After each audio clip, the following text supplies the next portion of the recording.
program is part of the Scene Project's podcast network. The Scene Project features interviews with independent musicians, comedians, and artists from across the Midwest. Become part of our community and support local art wherever you are.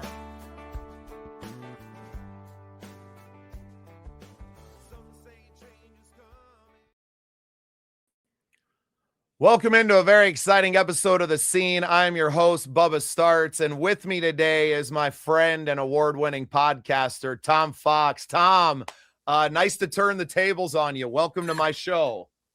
Great to be here with you, Bubba. I'm really excited. You know, last year we got to speak on your program. You had me on as a guest, met through the C-Suite Network. A quick shout out to them. What a year that they've had growing and spreading their message. But you were one of the first video podcasts that I was ever a guest on. And since that time, we've had, a lot of experience gained, a lot of mistakes made, but we also won one of our own awards. Now, we don't have a mantle full like you do yet, but we're going to do our best to catch up. But for all of our fans new to you that don't know who you are and what you do, I'd like to just give you the floor and give us a little bit of your backstory. Sure. So I'm a lawyer by professional training. I started podcasting in 2012 in the B2B world of the riveting topic of legal and regulatory compliance. I ended up founding the first and only network in that space, appropriately called the Compliance Podcast Network. Grew that to 75 shows. In 2021, I co-founded another podcast network called the Texas Hill Country Podcast Network. I moved from Houston to a ranch in West Texas in an area called the Hill Country, and I met some like-minded folks who wanted to start a network. So we have a small regional network where we focus much more on human interest and local business people. So that part kind of aligns with, I think, the niche you have found as well. So I play in those two spaces and have a ton of fun doing it. Absolutely. And I've really found my love of podcasting in this last year and the opportunities that it has opened up for us in every realm. You know, when we first started out, it was mostly, we were audio only. I was just kind of getting my feet under me. And I was only interviewing musicians and artists, mostly people that I had known. They were part of my, existing network of people that I had around me.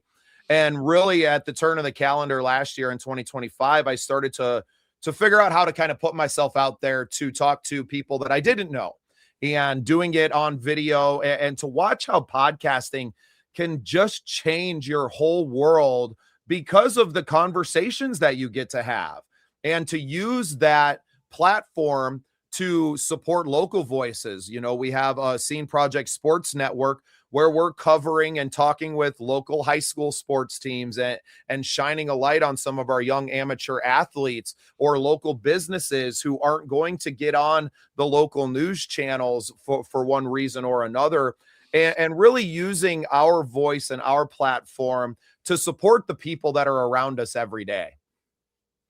Absolutely. And I live in a town that is too small for television. We don't even have our own radio station. We have a newspaper that goes out 3 times a week. And so there is a thirst for information, for knowledge, for news, for human interest stories. And the welcome to the podcast. Very cool. Co-star, the boss. But the other thing is that I live in a community that's 38% over 65. And guess what? They're all on Facebook. Well, why aren't the businesses in this town on Facebook if your customers are on Facebook? And so it really lends itself to a video approach, not video only, because I'm still a firm believer in the audio component of podcasting. But the other thing that there's been this ongoing dialogue in the podcast community. Can you have a video pod? Is it really a podcast? Is it something different? And one of the very early founders in our space, a guy named Rob Greenlee, said, hey guys, when we started, it was video. We gravitated to the audio format. So let's not talk about something new. We were doing this 20 years ago. So a combination of both is absolutely what every business needs, what every performer needs, what every artist needs. The artists that I talk to are a little bit different than the artists you talk to, because I'm talking to painters, to writers, to movie directors, to actors, to film directors. And so, but they all need to tell their story.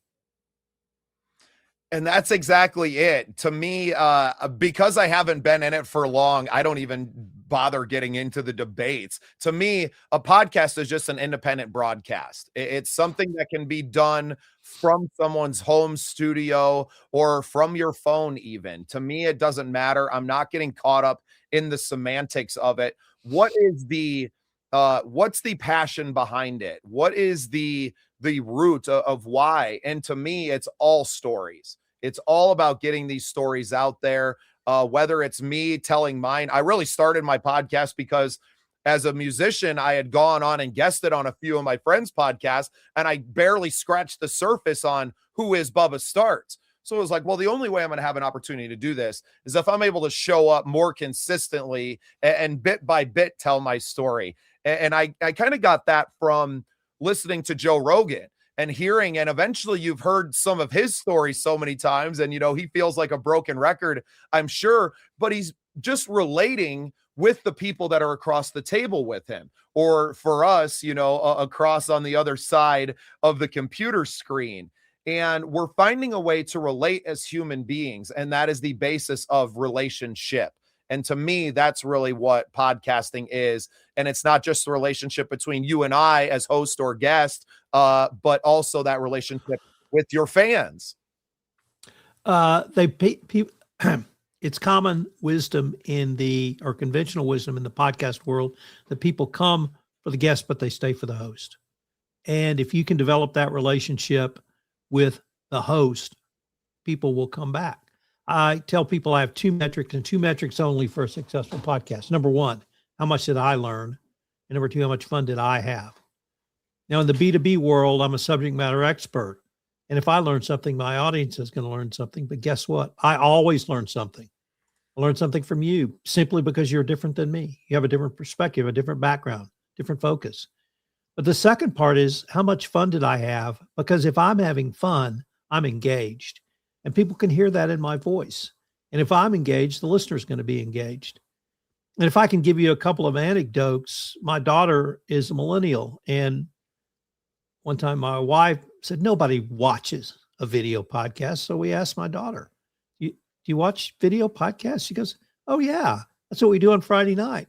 We get the girls come over and we have some wine and we watch video podcasts. Well, here's what it reminded me of, Bubba.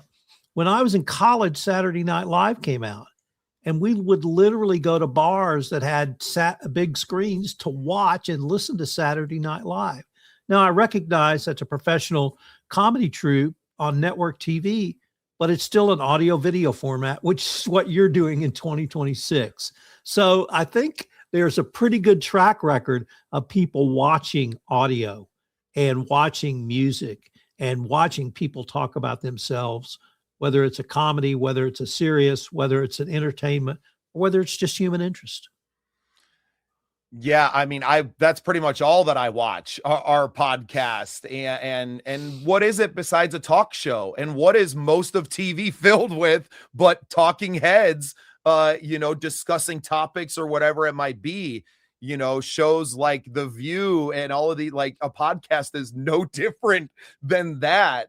And that's why I don't try to get caught up in the semantics of it. Your show can be whatever you want it to be.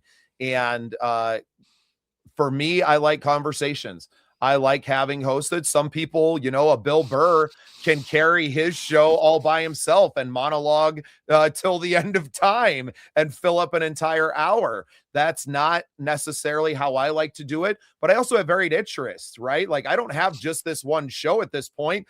We have 13 shows on our networks. I have 4 different networks that we do because of the varied interests. A lot of the stuff that I was doing, maybe in a news or politics world, didn't necessarily fit into this entertainers world. So I created the Patriot Broadcasting Project, the mental health stuff that we were doing in those longer conversations that lend themselves to didn't necessarily fit onto a channel that was mostly 20 to 30 minute get to know you type episodes like these are. So I created the Get Better Together project. I am a huge sports fan. And as you alluded to, I had to do a little set change from last night's show, but we have the Scene Project Sports Network. So without knowing it, I had built what business people would call a house of brands. And now I'm able to fit any number of projects underneath the Scene Projects umbrella.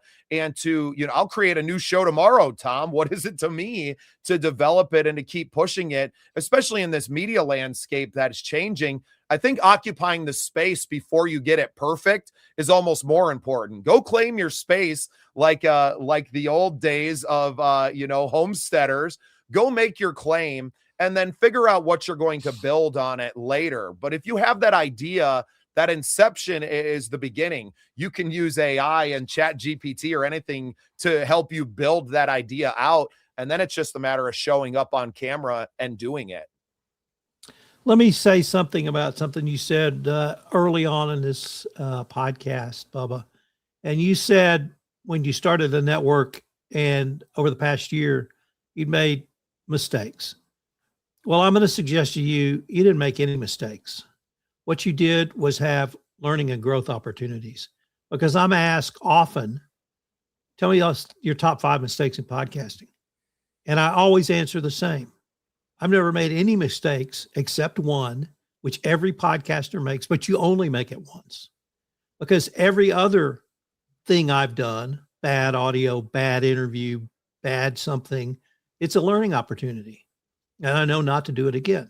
Now, that mistake, forget to hit the record button. Everybody does it once, and you never make it again. One time I flew to Boston to interview a Harvard professor, and he gave me 3 hours. And at the end, I looked down and I said, why is the red button not on? Well, I learned a very big lesson. Always make sure the red light is on. So other than that, it's all learning. Whatever you've learned, whatever you garnered, whatever thing you thought was a misstep, it was an opportunity for you to say, okay, I made that error. I made that decision. I made that choice. How did that negatively impact, and how can I fix it? And I continue to grow because I take all of that information as, let's do it different next time. No, and I appreciate that, because we did a lot of learning. I don't come from a broadcasting background. We just started this in, March, April of 2024.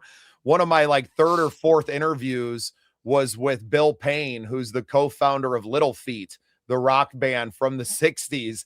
And I just how did I end up here? Right? How did this happen? And getting on the conversation with him was so great. And we were audio only. I just had him on a phone call and was able to record the conversation.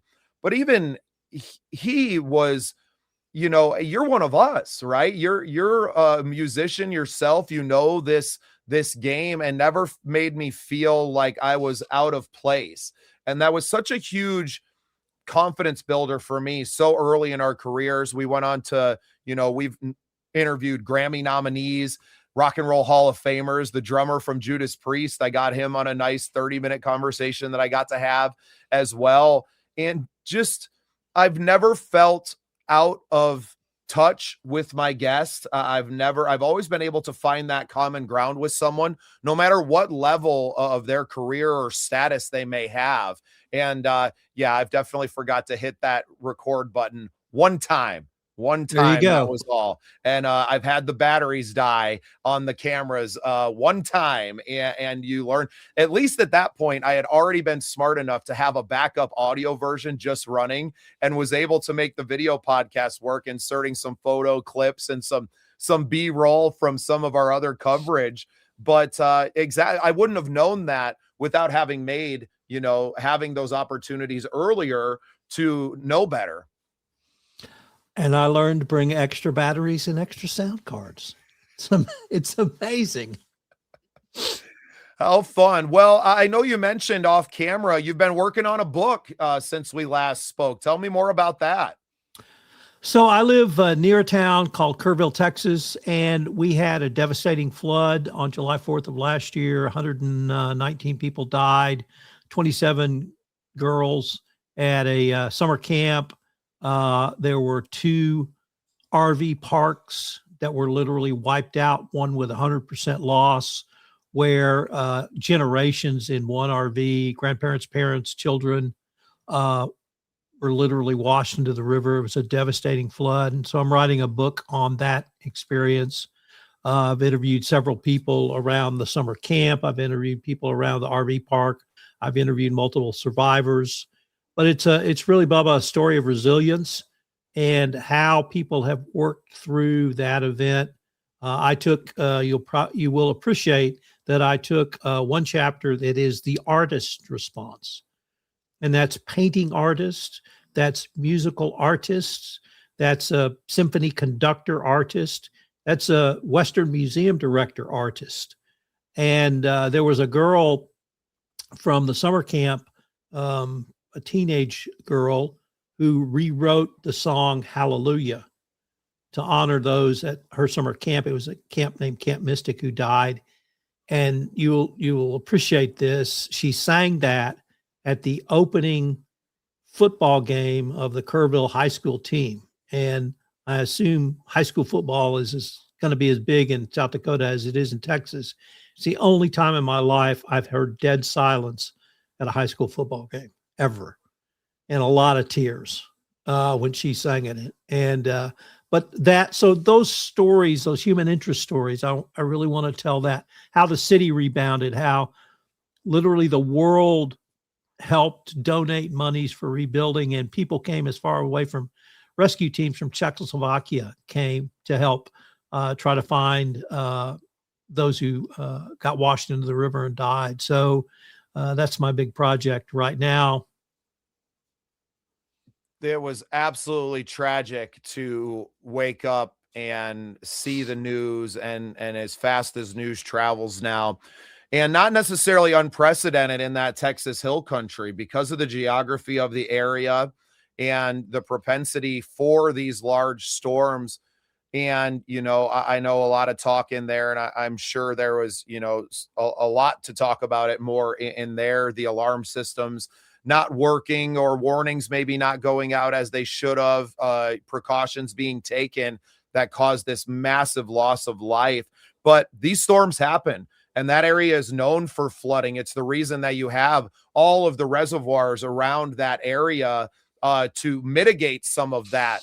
But when you have, 19 inches of rain or something in a few hours, maybe, we can't fathom that amount of that torrential downpour and what that means downstream when the land just doesn't absorb it. Right. In the hill country, it just runs straight off. It's the reason that you have these ravines and the way that the country is shaped because of that. And I think that if you go back, and I'm sure you did in your book, that they've had these kind of floods around in this area and other parts of the hill country for hundreds of years, thousands of years probably, but during human, habitation since, the 1800s, when people started to really habitate this area of the world. 1932, 1955, 1968, 1987, 1997, 2002. So yes, we've these aren't 100-year floods. These are 20-year floods. 20-year floods that they call 1,000-year floods. Well, I've lived through a 1,000-year hurricane. And I just, you guys have weather up there that we don't have, fortunately, but it's always going to be there. And the worst is going to be the next storm. So you just have to be ready for the worst. Yeah, we're known for our snowstorms more than our rainstorms. Although we do get, pretty deadly, and we had a lot of tornadoes out here in South Dakota this year, but we don't have the population that it does. So while you may have these massive storms and huge tornadoes, they very rarely hit a major population center, right? You're not having a massive loss of life. It may wipe out a town, but we're also prepared for those things. And while you have property damage, you're not necessarily getting the loss of human life.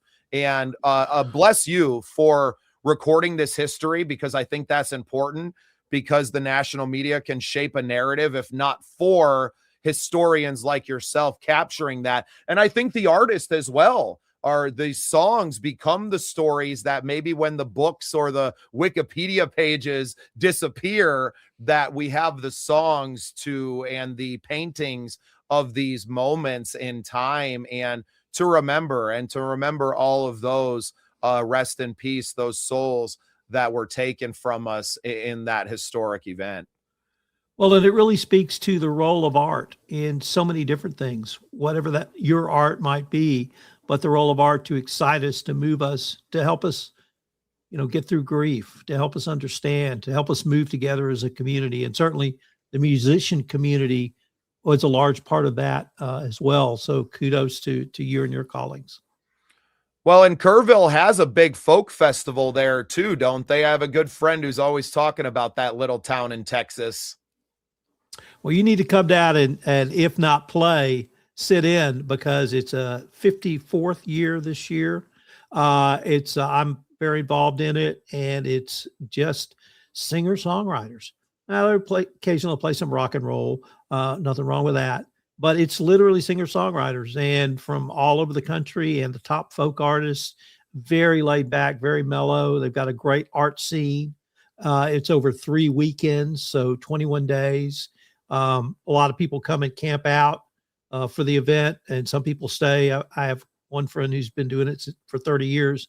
She spends the entire time there and just loves it. But it's a great scene. It's great music. It's great for the musicians to showcase their talents. They have a new songwriters contest that I think is very well thought of to help take people to the next level. And it is really one of the top folk festivals in America. Yeah, shout out to my friend Matt Faulkner. He puts on a big a singer-songwriter festival up here called the Montrose Folk Festival, and just an incredible individual in his own right, very about these songwriters. And I think he learned a lot of that down in Kerrville, and how adamant they were about the people who are writing the songs and not necessarily the ones who are performing them. And, what is folk music if not our record of history, our human history in song? And absolutely love it. So looking forward to getting down there. I don't know if I'll make it this year. We've got plans to be down in Texas in March for South by Southwest, which I know you mentioned you'll be there as well. Yeah, there are 2 major podcast conferences in the U.S., Podfest Expo, which is next week, and Podcast Movement. Well, Podcast Movement has new ownership this year. It's run by a guy named Brian Barletta, and they are going to be running the podcast track at South by Southwest. And I'm part of the group that's helping to sponsor that. So I'm very excited about that. It's actually my first South by Southwest. I'm somewhat ashamed to admit, but I'm looking forward to the podcasts. I'm looking forward to the music, and I'm looking forward to maybe catching up with you. I would love that. I was very fortunate to actually get invited to Podcast Movement when it was in Grapevine last August, and got one of their scholarship tickets. So I made the 15-hour one-way drive down from South Dakota to spend about 4 hours at the conference.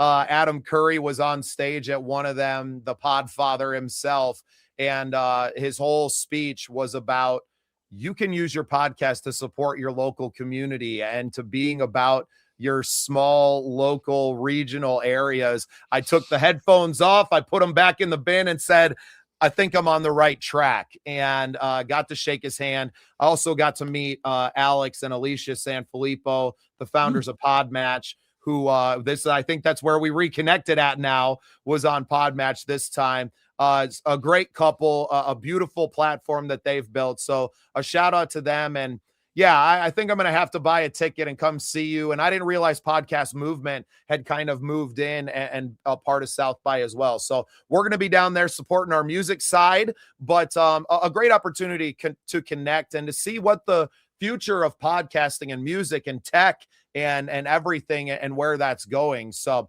looking forward to catching up with you in person, Tom. And thank you so much for taking a few minutes for me today. And thank you for being part of the scene. Well, Bubba, I hope we can continue this conversation. Yeah. Give you a second. Where can people find you before I let you go? Sure. I'm on LinkedIn at Thomas R. Fox. I'm also on Facebook and Instagram, Voice of Compliance, and my website. The two of them are www.compliancepodcastnetwork.net and www.texashillcountrypodcastnetwork.com. Awesome, Tom. Well, have a great rest of your day, and I'll be catching up to you in a few months. It's a deal, Bubba. Thank you.